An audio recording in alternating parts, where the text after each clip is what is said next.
T20's cricket carnival, the Indian Premier League, is just some days away. The biggest names in the sport are all gearing up for this mega event.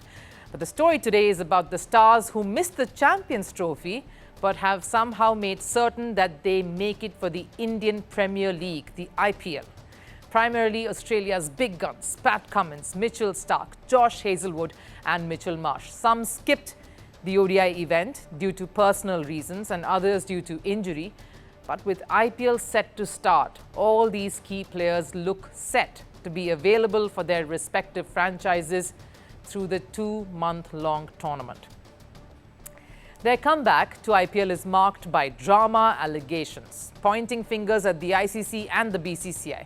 Because just a week ago at the Champions Trophy, the cricketing world united and accused India of bias. Prominent voices, critics and even some of the players here spoke of how India had a favoured schedule. The country didn't travel unlike the other 7 teams and had their base in Dubai. Basically questioning India's dominant win and ICC's fairness. And among these was Aussie skipper Pat Cummins, who was ruled out of the Champions Trophy due to injury. I think it's good in that the tournament can go on, but obviously it does give them a huge advantage playing on the same ground. They already look very strong, and they got that obvious benefit of playing all their games there. And the preferential treatment claims haven't really died down just yet. Mitchell Starc, who skipped the Champions Trophy citing personal reasons, has joined in on this now. When one team gets to stay at one place, no flights, no restrictions upon them in the place, train at the same venue every time, play every game at the same venue, I would tend to agree with some of the opinions that have come out. The irony here is, while these players continue to accuse the Indian Cricket Board and the ICC for not flying to and fro and having a more relaxed tournament, the same setup will be the reason why all these players will fly down to India on their own will, and a setup that requires all of their players to keep travelling over weeks, more strenuous than any other tournament. And it is understandable too. IPL has changed cricket's landscape since it launched in 2008, and now 18 years later too, it is setting an example for the rest of the world when it comes to the best run leagues. The biggest crowd puller, a platform where the best in the business compete, and a league that brings in the big bucks. And after the Indian players, it is in fact the Australians who have benefited from this the most. Pat Cummins was retained, of course, by the Hyderabad franchise for a whopping amount there and remains the highest paid Aussie in 2025 edition. Josh Hazlewood, of course, is with the Bangalore franchise in the second spot with a staggering $1.4 million deal. Mitchell Starc takes third place with a $1.3 million deal placed for Delhi.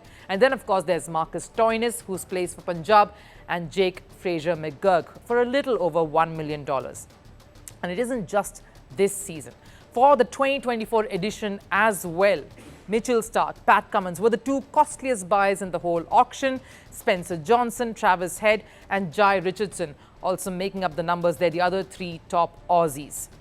Which is the reason why none of the Aussies want to miss the IPL. And there is another important factor here too. A majority of the players who have been sold for such a high amount have been bowlers. And typically for a pacer, the career is a challenging one that's fraught with a lot of factors, injuries being on the top of the list, unlike the batters. Cricket is more rigorous a sport for the fast bowlers and the all-rounders. And they are the most sought commodity at leagues such as the IPL because of this. And it's a delicate balance that they need to achieve through their career. So it is during their prime that they can get the most out of the perks that leagues such as the IPL that pay the big bucks really offer. So why point fingers at a system that has given a massive boost to the sport, the various franchises that have been involved?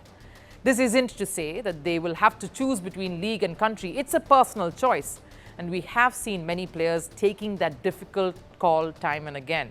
But maybe acknowledging that there is a need for a delicate balance that's required everywhere is what's critical, no matter where you decide to play. Firstpost brings you the Ideas Pod at the Raisina Dialogue 2025, the largest gathering of global policymakers, thought leaders, and innovators Now on the fastest growing international news platform. Big ideas, big debates, big impact. Only at the Ideas Pod. Raisina Hill. Firstpost gives you front row access to the conversations that matter most. Also have The Ideas Pod. Raisina Dialogue 2025 on Firstpost. From March 17th to March 19th.